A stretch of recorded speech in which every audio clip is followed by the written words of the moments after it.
Hello all and welcome to my channel Happy Learning with Anugamini.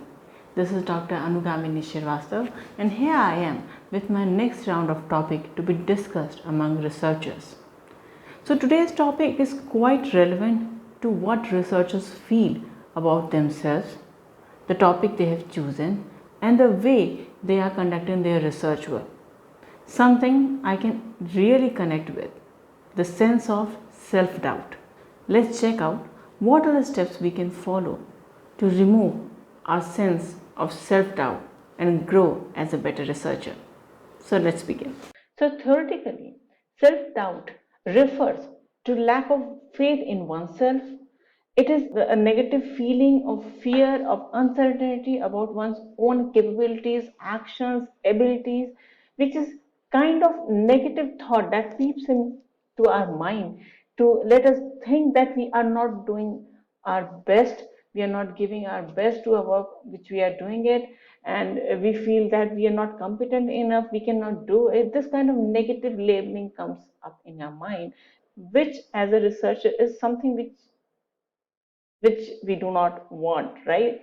So self doubt needs to be handled well because it is negative, it is bad in one sense, but it is also good in another sense. Why I'm saying good in another sense? Because it did help me in completing my own research work and my own dissertation. And I also gave acknowledgement to self doubt as a crucial thing that actually enabled me to think beyond a narrow perspective on my topic and bring out something interdisciplinary in my work as a researcher. So, self doubt is bad and good at the same time, but it's up to us how we take it. So, let's try to understand how we as a researcher get this particular feeling and why it actually comes up in most of us. The first issue, the very first issue because of which this particular self doubt feeling, a self doubt sense comes up in our mind and heart is the comparison.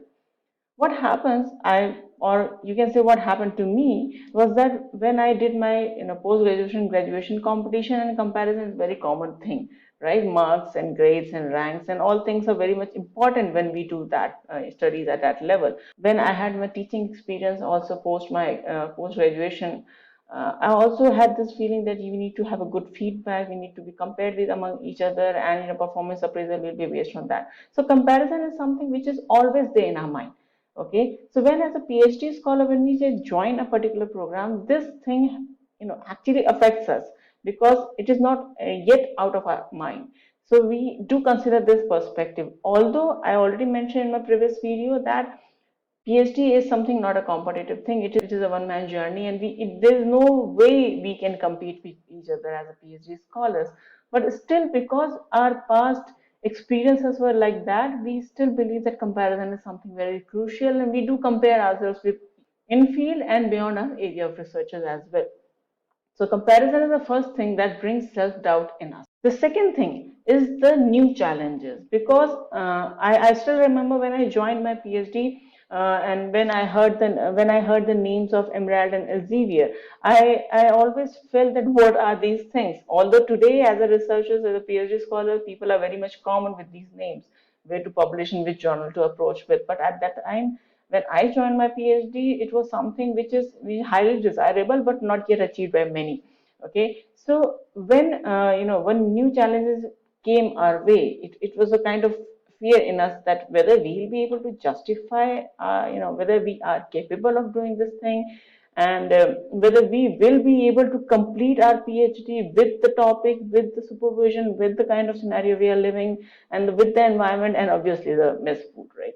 So yeah, new challenge was something which was coming every, not daily, but every week or every month to us in one or the other way. And that actually some or the other way made us feel that can we manage everything together, or we need to segregate in some small parts, or what we need to do. So this is the second thing that brings self-doubt in us as a researcher.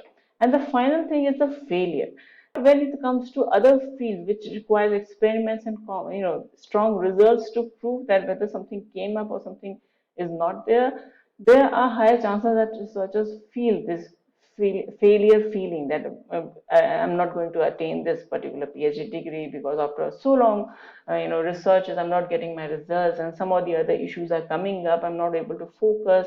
There's not much research work done in the past because maybe because this is not a relevant area in which I'm supposed to do my work, or some of the other reasons.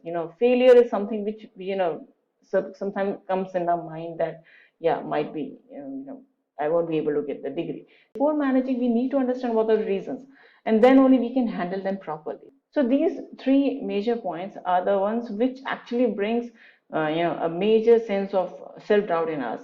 We need to deal with this because we cannot just leave it like that. We need to understand that even though this self-doubt is in us, the self-doubt is in my head, is it's bringing all the negative thought that I can get, but still you need to understand that this self-doubt is absolutely going to make a better me from what I was in the past.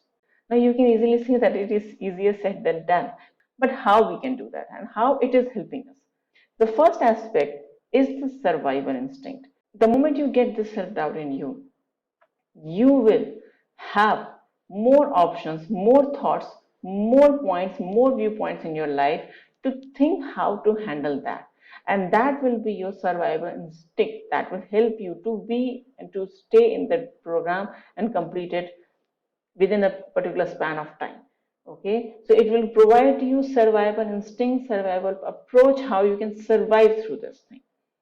The second thing how self-doubt helps you is the self-awareness, because self-awareness is very much important. What are your strengths? What are your positive points that is actually helping you out? What are positive things that you believe you have in you?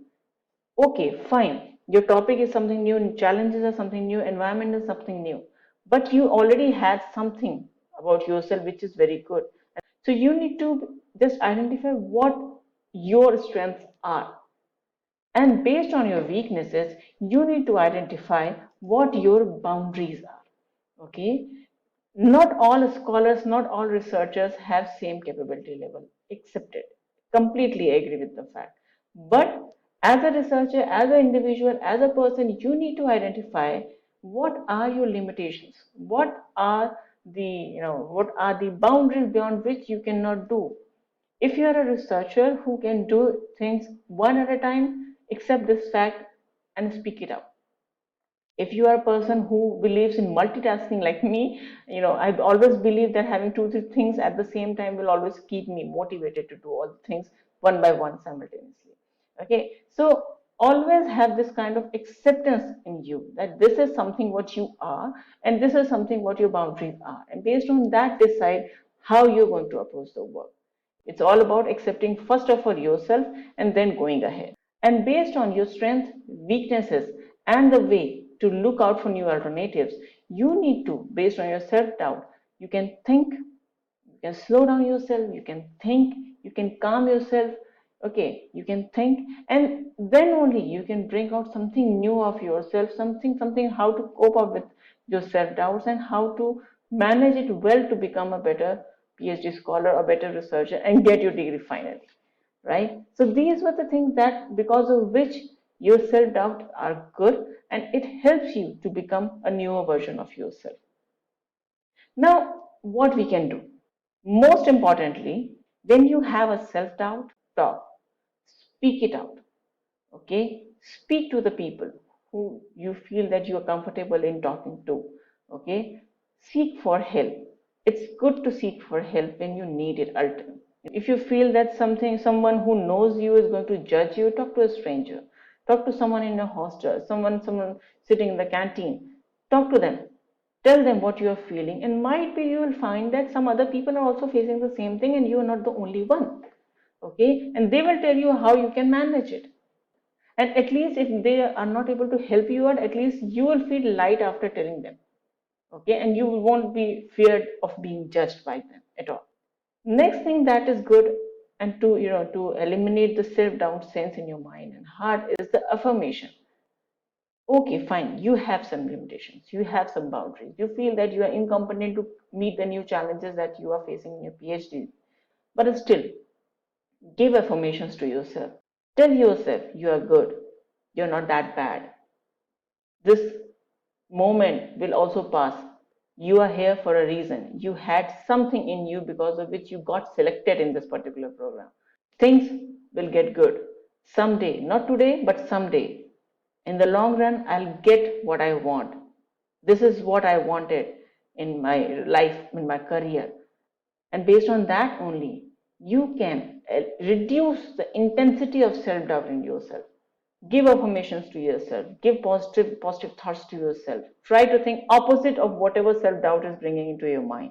And this is going to absolutely help you. The next thing is travel. If time permits and your schedule permits, go for a travel. Most commonly, what I selected was the conferences. So when I went to the conferences, I tried to make good friends, new friends, talk to them, what experiences they faced, travel around the city in which the conference is being organized, make some memories. It is going to help you out. Because I already mentioned, talk is something which is going to help. And when you are traveling, you meet new people around the world, and you will feel that the problems they are facing, as in front of them, my problem is nothing. I'm not saying that go and travel to another city always for the conferences, but at least go around your campus. Campuses are beautiful these days. So go ahead and travel all around. Sit for wherever you feel like, calm and composed, and just have no thoughts in your mind to let you feel that there is something which is beyond your self doubts also. So that will enable you to think again about yourself, your strengths, and how you can manage self doubt through your strengths itself. And finally, you can make a grateful listing. Now, grateful listing is very much a common way of managing your psychological health. So, what you're supposed to do is you're supposed to just to make a small list or a longer list of what all things you're grateful about and why you feel that you are here at this particular position, and what all things you are thankful about. Where the percentages are comparatively on the lower side, but still who managed to make these kind of lists, they found it helpful to meet their self doubts and all kind of negative feelings they had about themselves and their life, their career, and all together. So yes, friends, all these aspects of having a self doubt is good when you take it positively, but it is bad when you take it negatively. So enjoy your self doubts and let me know what you think and what were the points on which you felt a self doubt in yourself. If you feel that the videos on my channel are relevant to you, do consider liking and subscribing my channel.